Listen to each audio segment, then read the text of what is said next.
All right, so from the beginning to the Fit Pit, and then having a whole bunch of talent come in there, and I noticed when you went to NWA Hollywood and started working with the Disorder, I've also noticed in recent weeks that one of your star pupils, and I think your main guy there, the Hobo, has also been working with NWA. But let's get to the Disorder first. How did that happen, and why were you brought in? I don't want to botch storyline information, but I've always been an open book.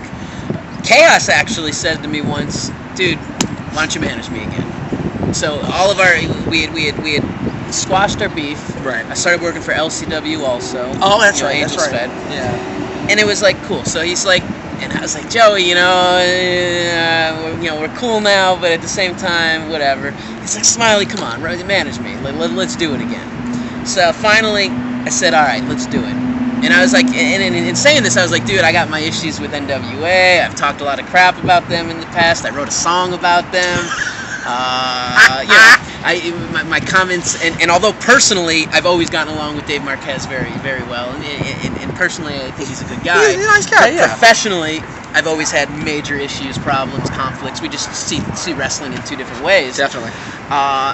I had to eat a lot of crow. I wrote them some letters. I said, hey, I know that I can be difficult. I know I'm stubborn. I know this and that, but give it a shot. I'll be your guy. I'm not going to demand. I'm not going to demand anything. I'm not going to tell you I don't like this story. I'm like, come in as talent. Tell me what you want. I'll just do my job. Right. Low key, really easy. Worked out. So I come to the taping. I'm expecting to manage Chaos. Chaos is supposed to wrestle whoever it was, but Chaos was supposed to. This is where I say that they're going to get mad at me. Chaos was supposed to win the title at that show. Yes, he the one that was. Scorpio Sky. I knew it. We knew it. And it was supposed to involve me helping in the reunion of me and Chaos, which was actually 10 years to the day of when Joey won his original XPW TV Was it really? Championship. Wow. And it was supposed to be this big thing. I get there, Joey no-showed the show. And I'm sitting there going to myself, again, Joey fucks me over. At that point, it looked like I wasn't going to be doing anything on the show. Yeah, we were outside. And you weren't even like in gimmick. You were just bullshitting wasn't outside. dressed. Yeah. Finally, right before the taping started, obviously I had clothes for the gimmick. Yeah. Schmo says, "Well, what the hell? Why aren't we using you? Let's just make you the mouthpiece. Let's make you say, that you're changing things up, or that you wouldn't allow Chaos to be there. Whatever it was. Yeah. I don't remember exactly what the promo was. The protest about the Disorder not being allowed out there. So you came out there and was like, exactly. No, he's not coming. Exactly. So that was it. So then I'm sitting there saying to Marquez, all right, what are we going to do with me and my character? I actually said to him, I kind of don't want to be, if I'm not with Chaos, I don't really want to do this dark thing. Because I was like, it's not, I was going to do the Disorder and the darkness and go change my vibe, to go spark this thing back up with Chaos and see if we can go make a run together. But if I wasn't going to be with him, I wanted to go transition to be Smiley. To be totally honest, after 13 years of being a heel, I want to be a face. I'm at a point in my life, especially as I get older, just in real world life and politics, in just real life and social issues, that I can't make an impact on the world as a heel. Meaning, if people hate me, they're not going to listen to me. Exactly. And I am a speaker of love, peace, and happiness. I believe in doing the right thing, being a good guy. Like, outside of all wrestling personality, like, I'm a soft guy. Definitely. I'm definitely not hard. I'm not tough. I'm all about love. I'm all about making the world a better place. And I feel that as a face, I can help make an impact. So I can still be a crazy wrestling character, but I can push my message of love and smiliness through that by creating a fan base, something I can't do as a heel. Dave kind of said to me, well, this is what we want you to do, so you can take it or leave it. So I wrote him back and I said, I don't really like your response, but I told you when I said I was going to come work for you that I wasn't going to cause drama. If that's what you want, that's what I'm going to do. So then they brought me in, as this new leader of the Disorder. Right. I get there and they tell me they're going to put me with M. That's good. You say that. It's okay. Okay, with M. And I got to be honest, once that happened, I was cool. I thought he was awesome. He was a cool guy in the back. I loved the way he looked, his expressions, his personality. From our first little debut with me and him, I was having fun. It became funny. We were there. You seemed like you were genuinely enjoying this guy and taking Nick apart. and now since doing NWA, since that first thing, which I really disliked, because even going into that show, that first one back, I wasn't interested. Right. I mean, I was there because I committed myself, and I didn't want to pull a Joey, you know, and no show. I didn't want to go through this whole thing of making this big deal about bringing me in, and then all of a sudden after one show, now I didn't get my way, I'm going to go leave. Right. You know, it's not the kind of, once again, do the right thing. So I was like, let's do it. I wasn't happy until once again we went out there and I saw what this guy, because I'd never seen him wrestle. I didn't know his work, and I saw it's not even about his work. I saw his facial expressions and his eye focus in the camera. I was like, I'm gonna have fun with this guy. Definitely. And then since then, now coming back and doing these, you know, I think we've done 3 or 4 tapings together. I love it now. It's a lot of fun. And now as we expand and grow, and now you see Chaos coming out on the other side this week on TV. Chaos decked me, the scumbag that he is. Right. Once again, you know, Chaos being Chaos. So now, I mean, causing chaos. Very good. In the essence of storyline and wrestling, and I think in our X-Pac Chaos confrontation, we're going to bring the real-life emotion into the match, and hopefully the people will feed on it. So yes, me and Chaos can be civil in the back to each other. We can be friendly to each other at this point. You know, neither of us are delusional to say that we're friends again. We're definitely friendly again, but you know, we can get along. There's no issues. There's no conflict. There's no heat. But I'm not calling him up to go smoke a beer. I mean, to go drink a beer. You say what you want. It's our show. Hey man, I'm legal. It's all right. We're in California. That's right. But I'm not gonna go be friends. In the end, I think there's so much between us in history. Definitely. That I think this could turn out to a really interesting, cool feud. And I'm looking forward to finding out what we're going to be doing these next couple of weeks. And as I just mentioned to you off camera, I mean, I don't know if this is going to work, that it's going to be M&W versus Nick and Chaos as a long-term feud. I don't know if that's going to break off to where M&W go after Nick again. Or I just don't know what my involvement per se is going to be. Because I got to tell you, in the back of my mind, I want a one-on-one against Chaos. I say I don't like to be considered a worker. I don't necessarily do the matches. There's a couple of matches I'd like to do before my career is, so to speak, over. And I think being Chaos is one of those, because I really think that I think I can shock people. So a lot of that crowd knows my personality and they know my shtick, but they don't know me as a worker. Right. And the same thing that happened when I first debuted at XPW against Angel. No one knew my wrestling skills. They thought I was strictly this mouthpiece. And in fact, a lot of the guys, even like the guys that were Asylum students, always hated me back then. Because they saw this guy who they thought this was this porno guy of Rob's, that Rob turned into a manager and then a wrestler and this and that. And I was like, no, I mean the exact opposite. I mean, I ran my own fed. I came out here to go make an impact in wrestling. So I really think that all this can come full circle, and me and Chaos can put I think we can steal a show, and I think I can blow people's minds. I mean, I just know that even when it comes to a worker, my moveset is different than every other wrestler out there. I mean, I don't wrestle the same way as other people. I'm different. You know, like Colts, Cabana wrestles a different style than other people. Yeah, a little bit. Let's see. I mean, I don't even know. There's not a lot of guys who I can say have that unique difference. I think I'm one of those guys who has a different kind of style. I mean, it's just, I'm a little jokey. I'm very whiny when I wrestle. I mean, I'm very weak. You know, I don't try to hide the fact that I'm not tough. I put over and brag that I'm skilled, but not that I'm tough. There's a big difference. Definitely. I could still win as skilled, but when GQ money gets hit, man, I'm a pussy, man. That shit hurts. It goes from there. So as I was saying, so you brought up the hobo making his debut. A couple of my students are finally getting their spots now. So Mario Banks also, finally debuting in NWA. And in saying his name, he's another guy who I think I'd like to have a match with. So he wrestles for MPW out in the Valley. I just noticed in looking at their flyer that he's wrestling Logan X for their Maximum Championship, which in the back of my mind makes me say they're going to give Mario the belt, which makes me say I want to...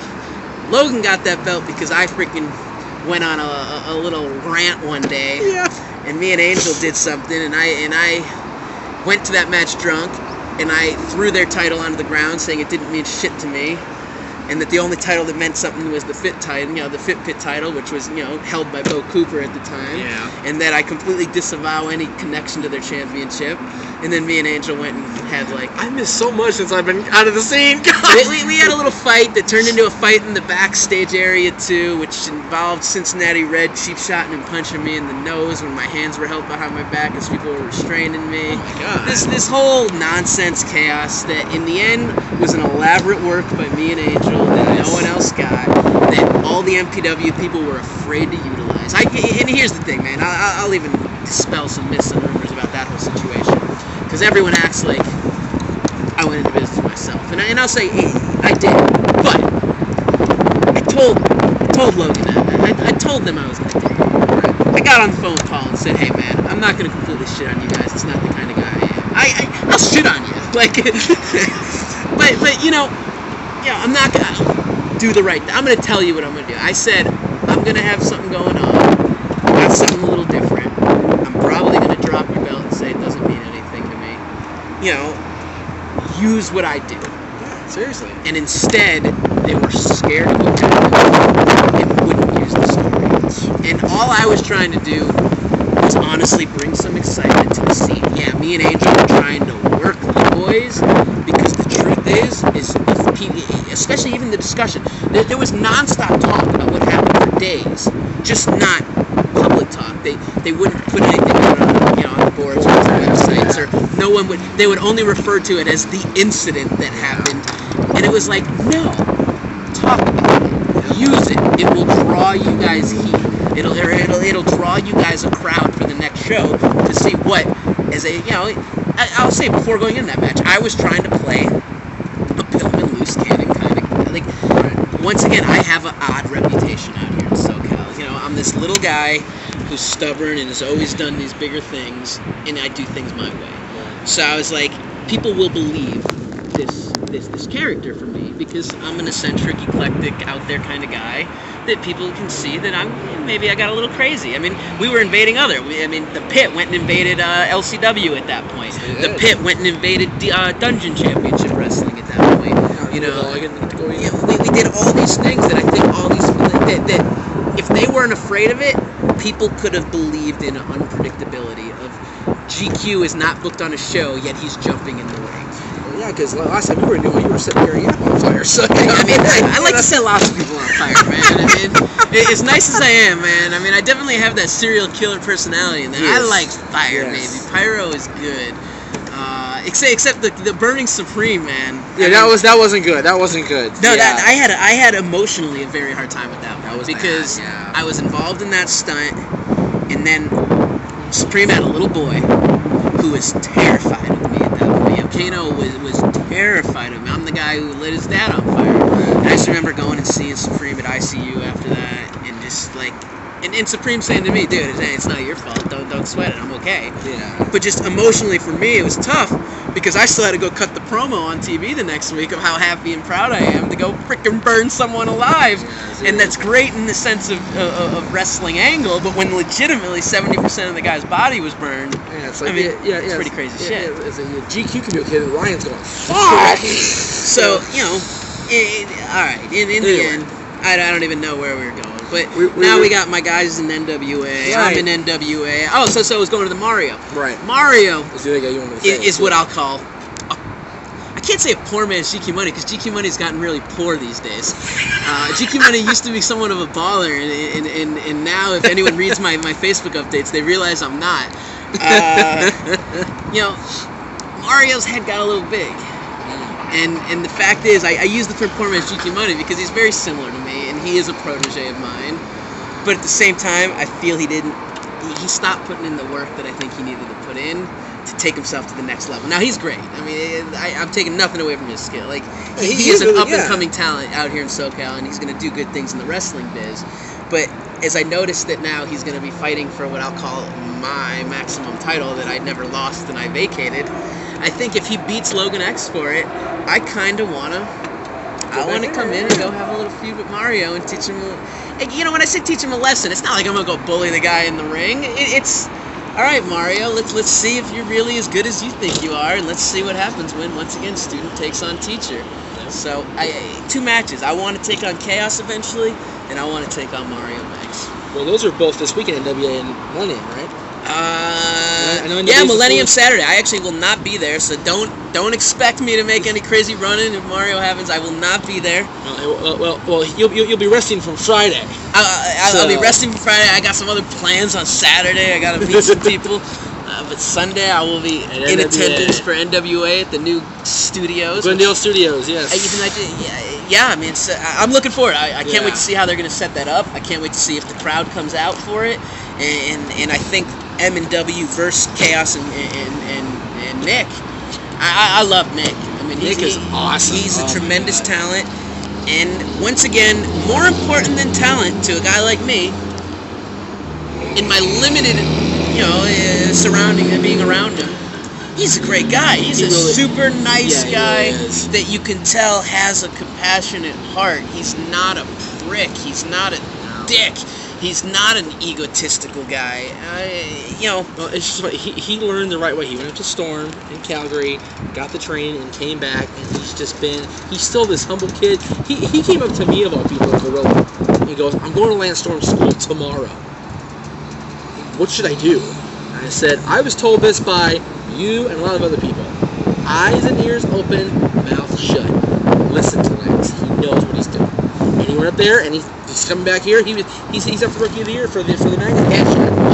Well, one other thing. Anytime someone who has some experience wants to go train with someone new, I always one piece of advice I always give them is, don't try to impress them with what you know. Exactly. Act like you know nothing, and then when you do what they want you to do really good, they're gonna love you and think you're amazing. Exactly. Same thing. Like in this year, I've had the opportunity. Actually, in the last 2 years, I've had the opportunity to help a couple people get involved with WWE. And my friend Kyle, who we sent out there and eventually got signed, unfortunately been released. But I told him the same thing, dude. You know nothing. Yeah. And then when you do it really good, they're gonna be impressed. And in the end, he did his tryout, and he got signed a couple of weeks later. So it's the vibe. Everyone, I'll say, I interviewed with WWE at SummerSlam and had an opportunity to see the tryout. They brought in 16 workers for the tryout during SummerSlam. And the one thing I got to see and finally observing a WWE tryout was, in getting to see it, I really think I can offer a lot of advice to people on how to impress them. Yeah. Especially because since that day, I now have so many workers calling me up trying to get them in for these tryouts. And it's I don't know why you guys are calling me. I'm in the same boat as you trying to get a job. But they all saw the interaction that I had with Ty, because, during their tryouts, Ty Bailey was asking me for my opinions on everyone.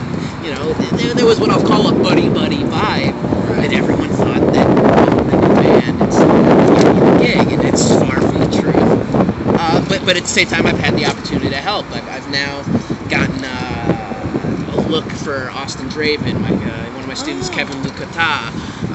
I've gotten a look for Hedy Karawi down from Mexico. I got him set up when they were in Mexico City. Oh, okay. So none of these have panned out with those guys getting signed, but I've been able to start at least maneuvering my way in that there's an open path of communication.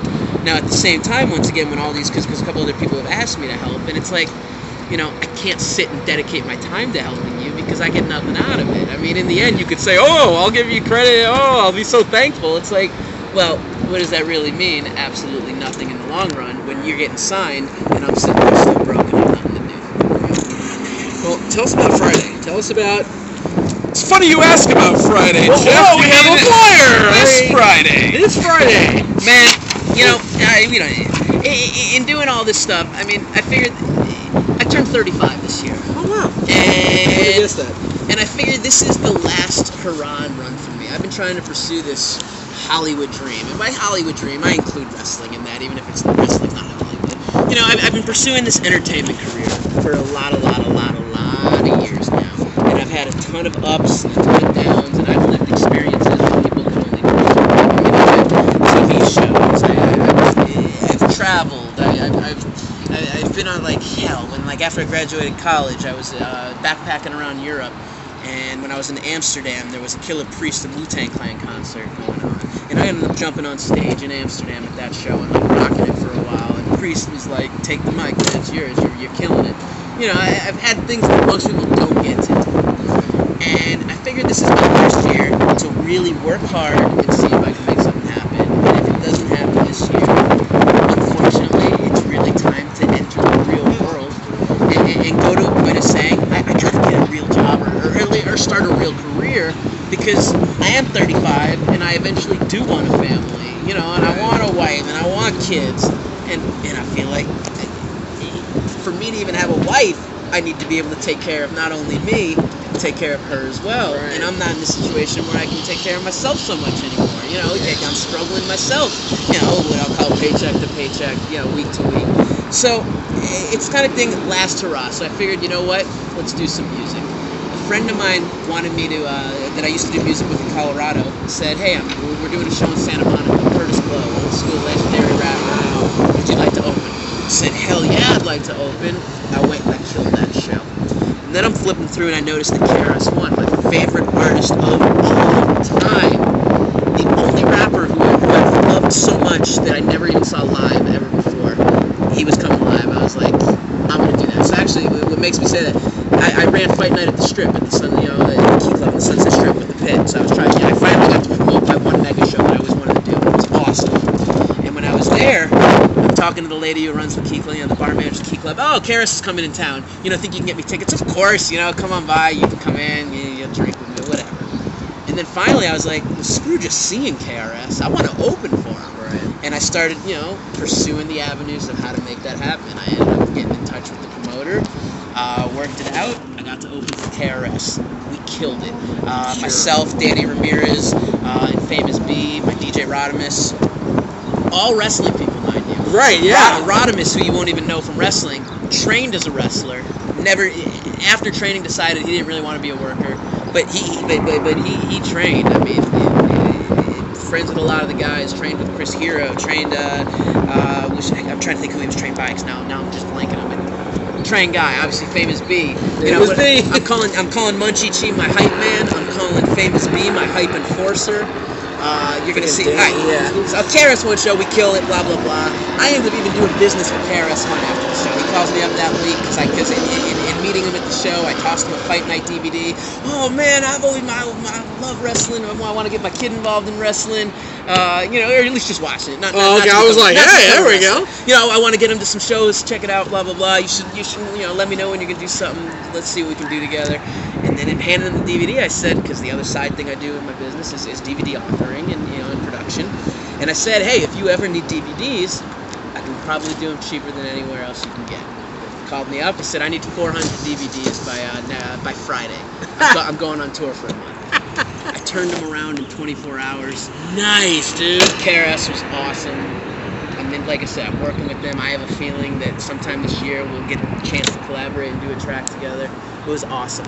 The next thing, the other artist that was coming, you know, as well was Digital Underground. So if KRS was the dopest MC in the world, Digital Underground for me back then was the greatest party group ever. I mean, they were just fun. The Humpty Dance, Do What You Like, you know, the songs that no one knows, Jerk It Circus. Same song. Lay it in your palm and you don't need a condom. Jerk It Circus. I'm gonna get mine and have a nutty time at the Jerk It Circus. All right, so, you know, Digital was crazy.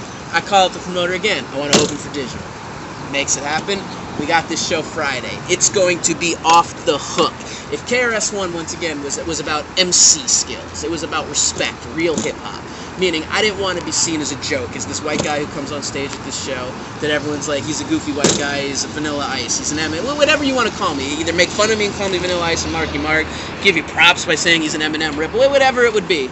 I wanted to get respect for my skills as a rapper. This show is going to be a party, man. I mean, I'm calling this New Year's Eve 1 month early. There you go. We've expanded our crew, so now instead of just Munchie Chi as the hype man, Famous B as the hype enforcer, we also have Manny Peoples as my Farnsworth Bentley, handling style, props, and wardrobe on stage. I have Willie Mack. Uh-oh.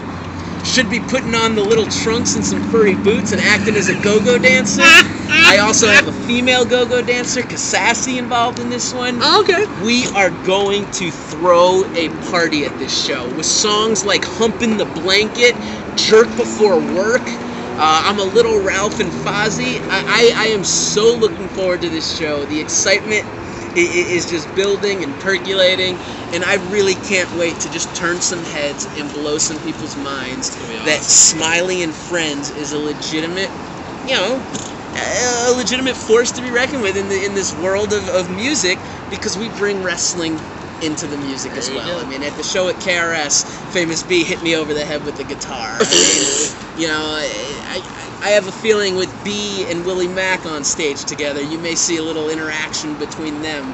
And I won't say I'm not the kind of guy who's going to bring breakdancers for this show.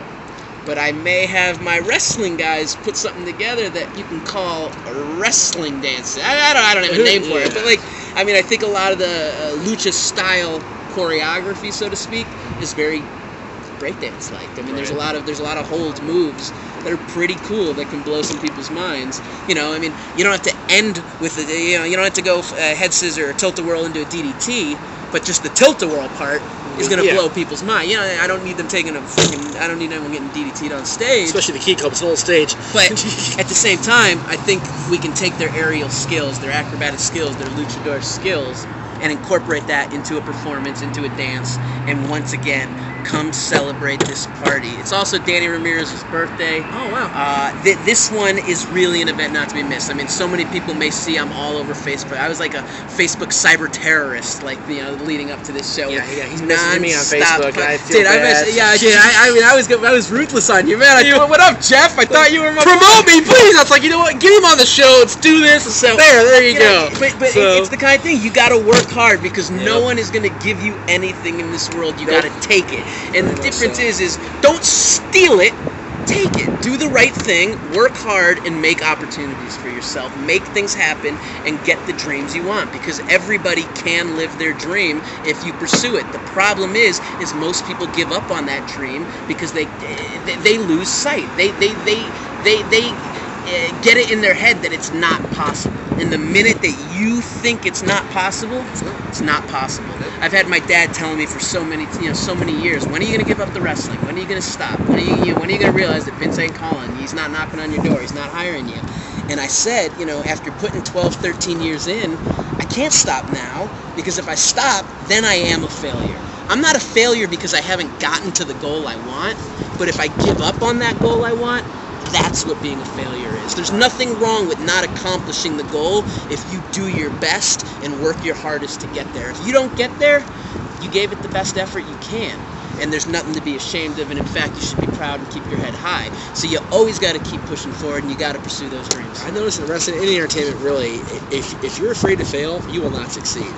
But if you go in there knowing that it might happen, that you might fail, and you pick yourself up and do it the next day, can't succeed. All the multimillionaires and all the billionaires of this world have failed at one time or another. And they usually say with all these mega rich multimillionaires, there's usually a point where they become a millionaire and they usually lose all their fortune. Yeah. And then they get it back again. Right. It's the people who are strong and persistent and dedicated that don't let that stop them, and they pick themselves up, dust themselves off, and try all over again. There you go.